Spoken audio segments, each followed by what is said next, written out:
عمرك سألت نفسك ليه لو نطقت حرف الراء عادي في الانترفيو بيعتبروك كائن راجعي من العصر الحجري؟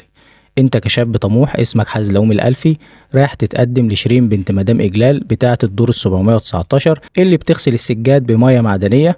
بتلاقي نفسك مضطر تقول انا سو اكسايتد للريليشن شيب دي علشان ما تترفضش وتطرد في الشارع. في عصر النهضة الموازي وتحديدا يوم الأربعاء الثالث من شهر بقونة كان الفيلسوف عنتر شكمان بيعاني من نفس الأزمة لما كان رايح يشتري طماطم من عند عم هريدي بتاع الخضار، فعم هريدي قال له سوري يا برو التوميتوز اوت اوف ستوك، فعنتر جاله انهيار عصبي واعتزل الحياة في جبل المقط. الناس قررت ان اي حد يتكلم عربي في الشغل بيتخصم منه 3 ايام لسبب منطقي جدا، وهو ان العربي بيجيب حموضة للمدير الاجنبي اللي عمره ما جه مصر اصلا ولا شافها. فبقينا نشتري السويت بوتيتو ب50 جنيه مع انها بطاطا من على عربية عم سعيد ابو شنب ب3 جنيه بس. عزيزي المواطن المنسلخ من هويتك، ما تنساش انك لسه بتخبط على البطيخة علشان تعرف هي حمرا ولا قرعة.